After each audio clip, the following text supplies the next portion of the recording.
Kim Jong-un decidiu dar uma lição aos seus inimigos. E então, Kim Jong-un assistiu enquanto o mais novo navio de guerra da Coreia do Norte foi destruído em um lançamento catastrófico.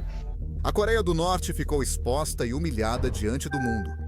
O mais constrangedor foi a confiança de Kim, já que o navio de guerra, símbolo da força da Coreia do Norte, afundou diante dele. Virou motivo de piada para quase todo mundo, exceto para os poucos que investigaram mais a fundo e descobriram a assustadora realidade de como a Coreia do Norte está realmente se tornando uma ameaça para o mundo. Ou, devo dizer, alguém ajudando a Coreia do Norte a se tornar o que ela é? A Coreia do Norte não conseguiria construir um navio tão rápido sem ajuda externa. Mike Plunkett é analista naval da empresa de inteligência de defesa James.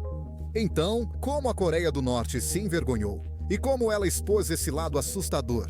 Antes de começarmos, deixe muitos likes para que este vídeo apareça no feed de Kim Jong-un e ele veja sua análise constrangedora. Em 21 de maio de 2025, a Coreia do Norte se preparou para um momento de orgulho e poder. No estaleiro de Chongqing, cercado por líderes militares e construtores navais, o país se preparava para lançar um de seus projetos navais mais ambiciosos. O Kongkong, destroyer de 5.000 toneladas da nova classe Cheon. Não era um navio comum, mas sim símbolo da força militar crescente da Coreia do Norte. Equipado com sistemas de radar avançados, capacidade de lançamento de mísseis e um design de casco moderno, o Kongkong representava um grande salto em relação aos navios da era soviética, ultrapassados dos quais a marinha norte-coreana dependia há décadas. Era um dos maiores e mais avançados navios da Coreia do Norte. A mensagem era clara: buscavam modernizar a marinha e exibir seu avanço tecnológico mundialmente. O lançamento precisava ser suave e dramático. Como todo navio tradicional, a embarcação foi colocada na rampa para deslizar até a água. Em teoria, a gravidade e mecanismos cuidadosamente controlados guiariam o navio até o porto. Kim Jong-un chegou para presenciar, ficando à frente enquanto câmeras gravavam e oficiais em posição, tudo pronto. O que veio depois foi um desastre. Quando o lançamento começou, a popa do navio, que é a parte de trás, deslizou para baixo como esperado, mas a proa, que é a parte da frente, não se moveu. Algo estava errado. Em vez de deslizar para a água, o Kongkong inclinou-se de forma estranha. A popa afundou no mar, enquanto a proa ficou presa em terra. Então, na frente de todos, toda a embarcação virou de lado. Em segundos, o grande contratorpedeiro ficou de lado, meio submerso, preso entre terra e mar, com casco arranhado e estrutura danificada.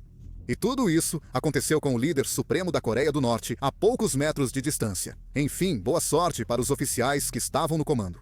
A reação de Kim Jong-un foi imediata e intensa. Testemunhas disseram que ele parecia chocado e furioso.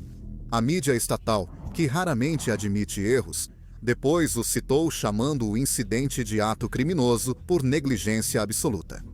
Num país sem críticas públicas, a declaração foi muito significativa. Isso sugeria que alguém, ou várias pessoas, estavam prestes a pagar o preço pelo constrangimento.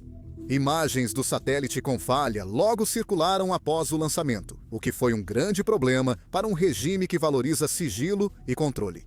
A Coreia do Norte não conseguiu esconder, pois o mundo já tinha visto e a narrativa circulava antes de qualquer reação. Após o incidente, a mídia estatal ficou dias em silêncio, sem fotos, manchetes ou explicações. A pausa disse mais do que palavras. Nos bastidores, relatos indicam que grandes operações de limpeza já haviam começado. Militares cercaram o estaleiro, trabalhadores correram para dentro e esforços foram feitos para recuperar e possivelmente salvar o navio. Mas o dano já estava feito, não só ao navio, mas também à imagem da Coreia do Norte, que se orgulha de perfeição e disciplina. Acabara de cometer um erro óbvio e público. Com o mundo assistindo, a pressão para resolver, ou ao menos aparentar solução, só estava começando. A maioria das pessoas apenas zombou disso e seguiu em frente. Mas só aqueles que perceberam o quadro maior entenderam o quão assustadora a Coreia do Norte está se tornando para o mundo. Para entender como o lançamento de um único navio de guerra expôs seu poder, é preciso olhar para as capacidades navais mais amplas da Coreia do Norte. O país controla mais de 2.500 quilômetros de litoral, distribuídos entre as costas leste e oeste. Nessas águas, opera uma das maiores frotas de submarinos, com estimativa entre 64 e 86 unidades. Isso inclui cerca de 40 submarinos costeiros classe Sengyo, cerca de 20 submarinos a diesel classe Romero e uma mistura de mini-submarinos Hyugo e Yono, projetados para furtividade, infiltração e espionagem. Apesar do tamanho no papel, a maioria desses submarinos é obsoleta, barulhenta e tem dificuldade em operar por longos períodos. O que falta em sofisticação, eles compensam em surpresa. Em 2015, a Coreia do Norte mobilizou cerca de 50 submarinos ou 70% de sua frota, sem ser detectada. Kim Jong-un tornou isso ainda mais mortal. Ele deu um impulso sério para modernizar a frota, em vez de depender apenas dos antigos mini-submarinos. A Coreia do Norte investe em submarinos de mísseis balísticos, como o Gori Sinpo-se e o herói Kim Kun-no-kai, ambos capazes de lançar mísseis balísticos. Como a série Pokoksong, já ouviu? Mísseis balísticos. Eles permitem que a Coreia do Norte ameace alvos no Japão e Coreia do Sul a partir do mar. Apesar da autonomia limitada pelos motores a diesel, sua presença faz os inimigos reconsiderarem as defesas. A frota de superfície tem cerca de 470 embarcações, principalmente lanchas de ataque, navios de patrulha e corvetas. Ela foi feita para defesa costeira, ataques rápidos e, se preciso, interromper rotas comerciais ou bloqueios. Recentemente, Pyongyang apresentou drones subaquáticos nucleares, corvetas de mísseis modernas e modernizou navios antigos para tripulações e mísseis balísticos. Essas medidas indicam maior foco na dissuasão naval. Para a Coreia do Norte, fortalecer a marinha vai além da defesa costeira. Navios e submarinos, mesmo antigos, aumentam a imprevisibilidade e permitem ataques inesperados pela Coreia do Norte. Num regime baseado em projeção e sobrevivência, até um submarino parcialmente funcional pode ser forte elemento de dissuasão. Agora, o incidente do naufrágio do Kenkon pode parecer uma falha técnica isolada. Mas, olhando de perto, percebe-se que a Coreia do Norte acumulou um poder considerável, ao menos no papel. Uma ascensão não acidental, sustentada silenciosa e estrategicamente por um poderoso jogador nas sombras. O design dos novos navios de guerra da Coreia do Norte mostra grande influência russa, lembrando as fragatas classe Grigorovich da Rússia. A popa. Aqui eles têm o mesmo formato básico quadrado em ambas as classes. O perfil do convés de proa e da proa é o mesmo, ou muito semelhante em ambos. Imagens do destroyer Chikyong, lançado em abril, mostram grande semelhança com o navio de guerra russo. Sim, existe uma parceria militar discreta e crescente entre Coreia do Norte e Rússia. Quando o regime revelou destroyers modernos parecidos com navios de guerra russos, analistas prestaram atenção. Alguns até apontaram semelhanças estranhas com as fragatas da classe Almirante Grigorovich da Rússia. Da popa quadrada e perfil do casco, as características marcantes como a quina distinta e proa inclinada. Essas semelhanças vão além do superficial, indicando algo mais profundo que uma simples contribuição técnica. Especialistas como Catherine Deal já destacaram que, quando países isolados atualizam rapidamente sua tecnologia militar, isso geralmente significa que alguém está ajudando nos bastidores. Neste caso, todos os sinais apontam para a Rússia. Essa colaboração dará grande vantagem à Coreia do Norte. A Coreia do Norte não tem capacidade naval para lançar navios de guerra avançados tão rápido. Até a China, com seu grande complexo militar, leva mais de 1 ano para construir um destroyer. Porque navios de guerra, especialmente destroyers e couraçados, não são apenas grandes pedaços de metal. Eles são máquinas incrivelmente complexas. Construir um exige milhares de componentes, como chapas de casco resistentes, radares avançados, armas, propulsão e eletrônicos, todos cuidadosamente projetados, fabricados, integrados e testados. Só obter o aço especializado e materiais de grau militar já pode levar meses, sem contar a mão de obra. Mesmo em países industrializados como Estados Unidos ou Japão, construir um grande navio de guerra leva geralmente 3 ou 4 anos, em condições normais. Japão e Coreia do Sul constroem fragatas ou destroyers em cerca de 3 anos, Europa em 3 a 6 e Estados Unidos da América costumam demorar ainda mais. Décadas atrás, construir navios de guerra já era difícil. Nas décadas de 1930 e 1940, o Bismarck da Alemanha levou quase 3 anos para ser construído, e o Yamato do Japão, mais de 4 anos, sendo um dos couraçados mais pesados já feitos. Mesmo os Estados Unidos, famosos pela eficiência em guerra, levavam de 2 anos e meio a 3 para construir um couraçado na Segunda Guerra Mundial. Isso com trabalho 24 por dia, estaleiros experientes e grandes recursos.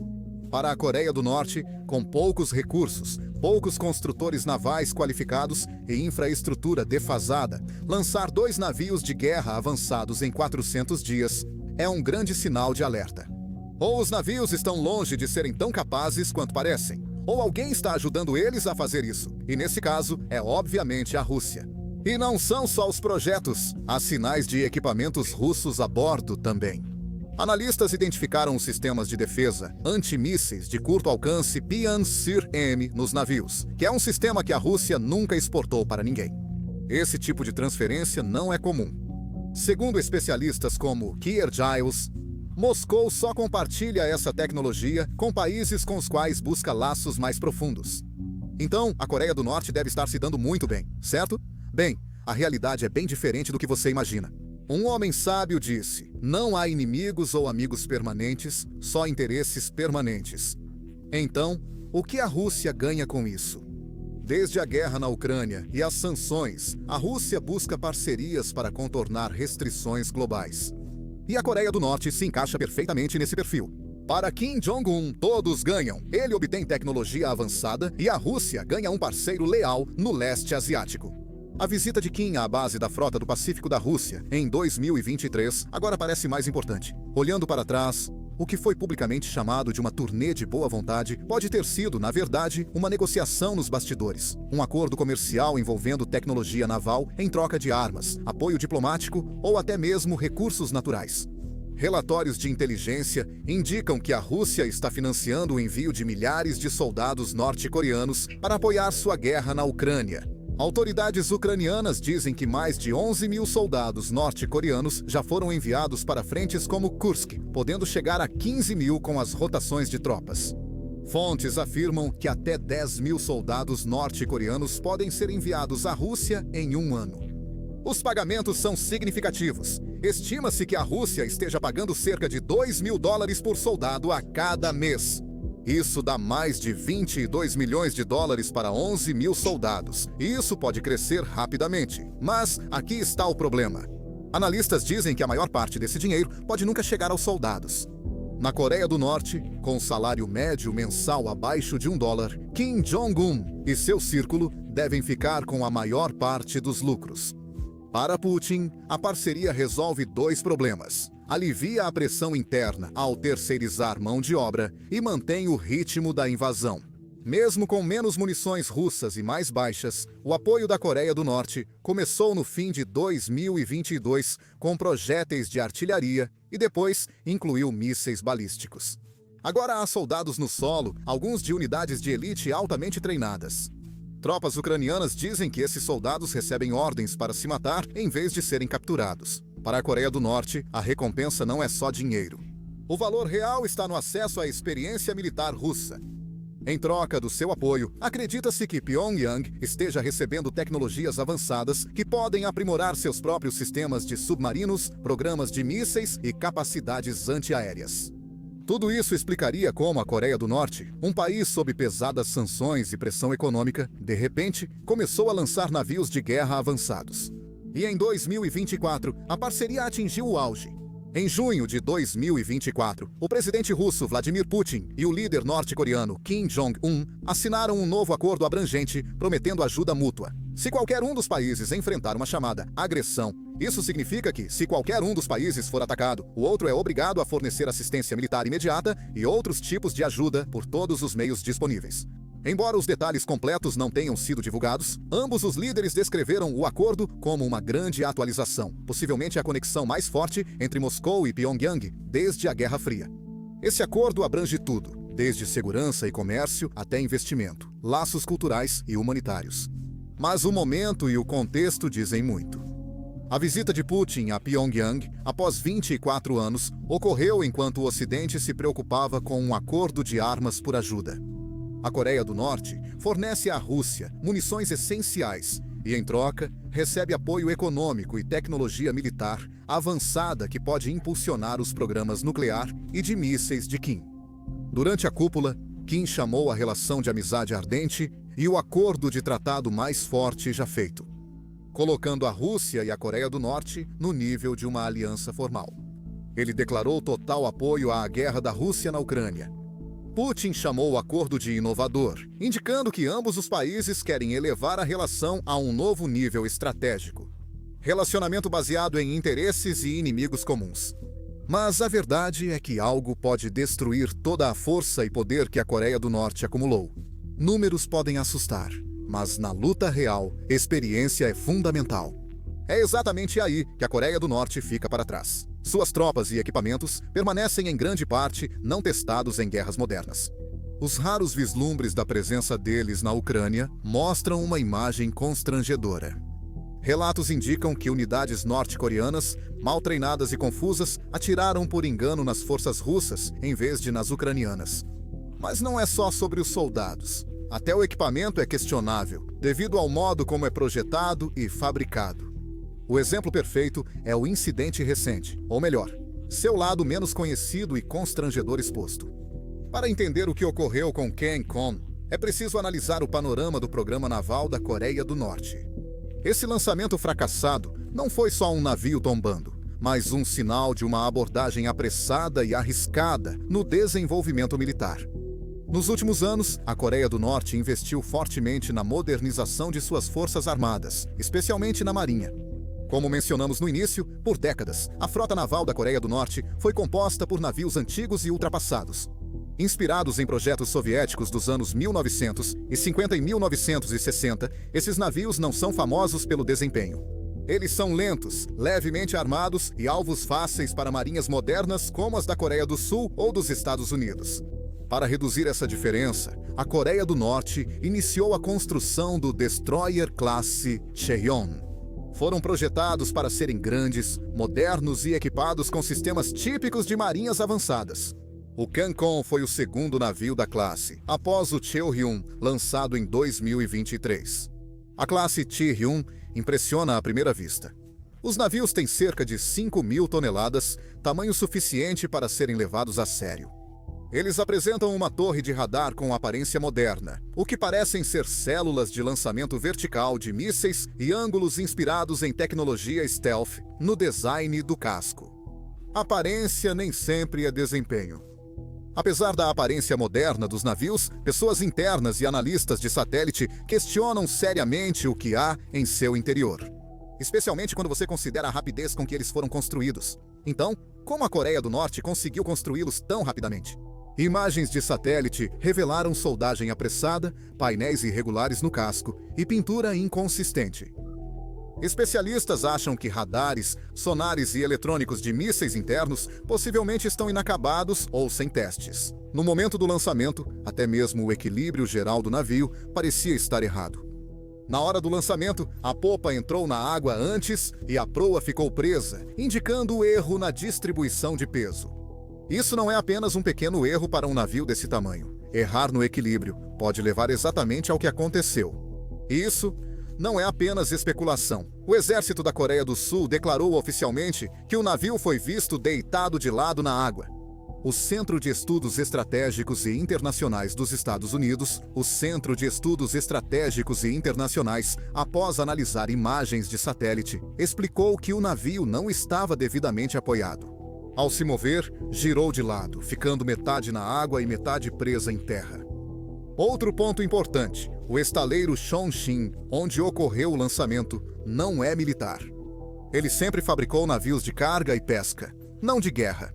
Segundo o Centro de Estudos Estratégicos e Internacionais, o estaleiro não tem experiência relevante para lidar com as complexidades de lançar contra-torpedeiros maiores como o CANCOM. Para ocultar os fracassos, as autoridades prenderam 3 funcionários do estaleiro pelo lançamento mal sucedido, mesmo sem culpa total deles. O YouTube acabou de fazer um anúncio impressionante. Está pagando aos criadores 64 milhões de dólares por dia. Por quê? Bem, porque o YouTube não tem criadores suficientes. Por isso aparecem vídeos com menos de 1000 visualizações na sua página inicial, como este. Claro, isso não quer dizer que todos devam criar um canal, mas você já pensou em começar um no YouTube ou sem mostrar o rosto? Agora é meio que o momento perfeito. O YouTube paga milhões diariamente aos criadores e está promovendo mais canais novos e menores do que nunca. Mas tenho certeza de que você tem muitas dúvidas sobre como começar e crescer um canal. Recebemos perguntas no nosso e-mail o tempo todo de alguns de vocês. Por isso, reunimos todos os nossos conselhos sobre o YouTube em um único vídeo gratuito na plataforma. Então, se você é alguém que está interessado em começar seu próprio canal no YouTube, pode assistir a esse vídeo aqui no YouTube. Clique no link na descrição ou no card. Por que a Coreia do Norte apressaria algo tão importante? A resposta está no funcionamento do regime. Kim Jong-un costuma impor prazos muito ambiciosos a projetos militares para acelerar o desenvolvimento e transformá-los em vitórias de propaganda. O lançamento do navio foi só uma sessão de fotos de propaganda. O teste de míssil virou celebração. Não importa tanto se o sistema é perfeito, mas sim se pode ser exibido a tempo em eventos importantes, como desfiles militares ou aniversários do partido. A Coreia do Norte repetiu o padrão, usando mísseis, drones e satélites, acelerando projetos e ignorando etapas de testes para cumprir prazos. Mas a Coreia do Norte não cessou. Após o fracasso do Kencon, a Coreia do Norte priorizou o controle de danos. Consertar o navio e controlar a narrativa. Assim que o navio virou, a área ao redor do estaleiro de Chongqing entrou em confinamento. Guardas militares cercaram o local e parecia que o lançamento nunca ocorreu. Então, a Coreia do Norte iniciou o que só pode ser descrito como uma missão de resgate de emergência, e eles não tinham o luxo do tempo. Dias após o desastre, o movimento no estaleiro cresceu. O rastreamento por satélite mostrou guindastes, cabos e equipamentos grandes sendo trazidos. Mas o que realmente surpreendeu os analistas foi a forma como a Coreia do Norte escolheu içar o navio. A Coreia do Norte usou dezenas de grandes balões brancos ao lado de seu navio de guerra, destruído para evitar que afundasse mais após o lançamento fracassado. As imagens mostraram balões cercando a embarcação inclinada e parcialmente submersa. O navio de guerra estava coberto com lonas azuis, provavelmente tentando ocultar um fracasso embaraçoso para Kim Jong-un. O propósito dos balões não é totalmente claro, mas especialistas acham que servem para estabilizar ou reparar a embarcação rapidamente.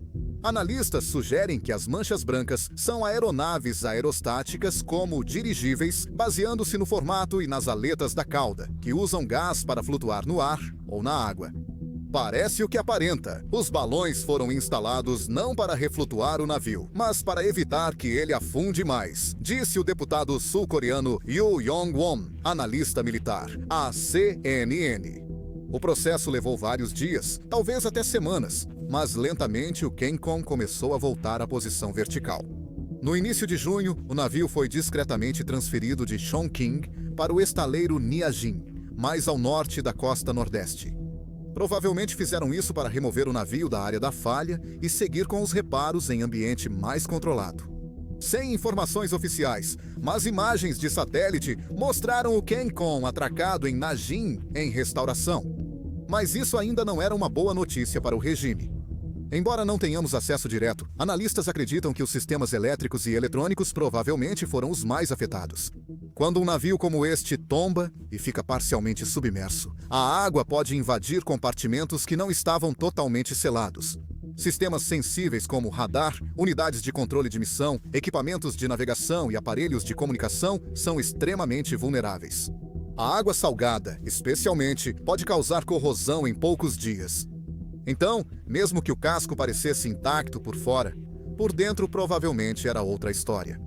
Havia sinais de arranhões e danos estruturais ao longo do estibordo, parte que havia batido na água e na rampa. No lançamento, alguns suportes de armas, antenas ou partes do casco podem ter sido trocados ou reparados. Apesar disso, em 12 de junho, menos de um mês após a falha, a Coreia do Norte fez uma aparente cerimônia de relançamento. Kim Jong-un esteve novamente presente, agora em Nanjing, e o lançamento ocorreu como planejado. As fotos mostravam Kim Jong-un sorrindo, inspecionando o navio e cumprimentando oficiais da marinha. A mensagem era clara. O problema foi resolvido e o CENTCOM voltou aos trilhos. Mas os observadores externos não estavam convencidos. De fora, sim, a nave havia sido endireitada, reparada e relançada. Mas a grande questão era: ela está realmente pronta para o combate? Ninguém viu a nave realizar testes reais no mar ainda.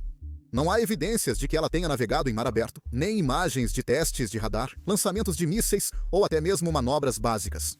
Isso é um grande alerta. Especialistas navais dizem que, se a água, especialmente salgada, compromete sistemas internos de um navio de guerra, é quase impossível restaurá-los sem trocar grandes partes da embarcação.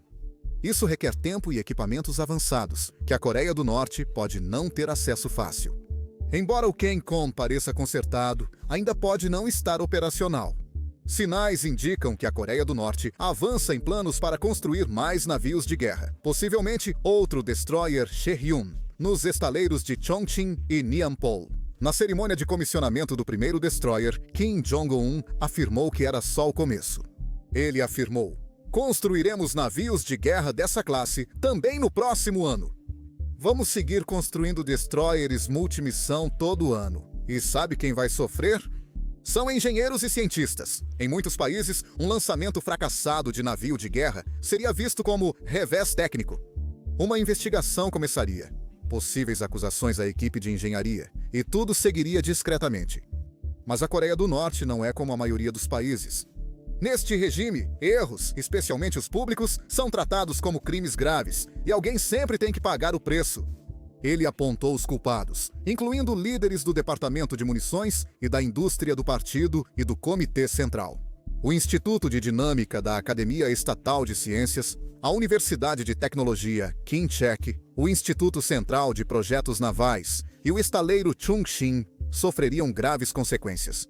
Em poucos dias, surgiram relatos de que vários altos funcionários ligados ao projeto, construção e lançamento do navio foram presos, demitidos ou desapareceram do público. Um dos primeiros nomes citados foi Hong Kil-ho, chefe do estaleiro Chongqing. Figura-chave na expansão naval recente da Coreia do Norte, ele foi convocado pelas autoridades. Outra figura importante foi o vice-almirante Kim Myung-sik, destacado comandante naval do país.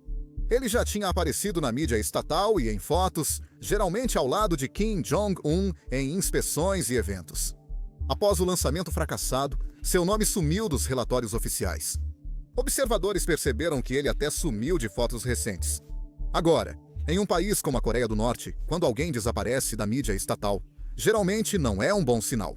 Isso nem sempre indica execução, mas geralmente significa purga, remoção do cargo, envio a campos de trabalho ou prisão. O regime quase nunca divulga essas ações, mas com o tempo surgem padrões. Pessoas somem da vida pública e seus nomes não são mais citados. Foi o que pareceu ocorrer aqui. Esse tipo de punição severa não é novidade na Coreia do Norte e segue um padrão antigo. Quando um grande projeto militar falha ou envergonha o regime, altos funcionários são responsabilizados e até executados para mostrar intolerância a erros. Após lançamentos fracassados de satélites em anos anteriores, vários cientistas aeroespaciais também teriam enfrentado consequências. Após um teste de míssil fracassado, alguns engenheiros responsáveis foram presos ou removidos de seus cargos. À primeira vista, parece uma maneira muito rígida e disciplinada de alcançar objetivos, mas, na realidade, é a insegurança oculta de Kim Jong-un. No fundo, trata-se de manter o medo e a disciplina. Em sistemas com poder centralizado em uma pessoa, qualquer erro pode ser interpretado como desafio à autoridade. Ao punir os responsáveis, Kim envia um recado claro aos militares e ao governo. Também serve para acalmar público e elite. Ao culpar indivíduos descuidados, Kim está protegendo a imagem do próprio regime. O fracasso não ocorreu por política ou planejamento ruins, mas porque alguns não seguiram as ordens corretamente. Isso permite que o sistema permaneça intacto, enquanto aqueles no topo transferem a culpa para os de baixo. Agora, para entender por que o naufrágio do navio de guerra foi tão constrangedor, precisamos primeiro olhar para o que o CENTCOM deveria representar. Queria mostrar ao mundo que a Marinha da Coreia do Norte não estava mais presa ao passado. e já possuía tecnologia, ferramentas e ambição para competir com potências modernas. Navios como o CONCOM são construídos para intimidar rivais da Coreia do Norte, como Coreia do Sul, Japão e Estados Unidos.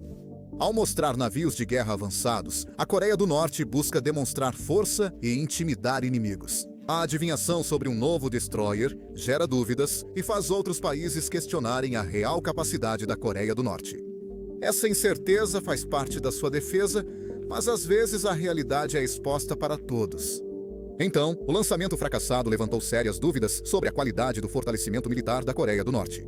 Se um dos navios de guerra mais importantes deles nem sequer conseguiu ser lançado corretamente, o que isso diz sobre o resto da marinha deles? Mísseis, tanques e submarinos deles? De repente, o que deveria ser um símbolo de poder começou a parecer mais uma demonstração vazia. Tudo para impressionar, mas sem força real por trás. Especialistas em defesa da Coreia do Sul e Estados Unidos da América notaram isso rapidamente. Analistas afirmam que, apesar do crescimento do exército norte-coreano, muitos novos sistemas podem ter sido apressados, sem testes ou ineficazes. E para Kim Jong-un, esse tipo de reputação é perigoso. Em um país como a Coreia do Norte, o poder do regime é construído parcialmente pelo medo, mas também pela percepção. Se o povo, as elites ou o exército duvidarem da força militar ou do julgamento da liderança, isso pode abalar o controle. Como vimos, não há imagens do CONCOM navegando, sinais de testes no mar ou atualizações sobre armas e radar. O navio pode não estar totalmente operacional e talvez demore para ficar pronto.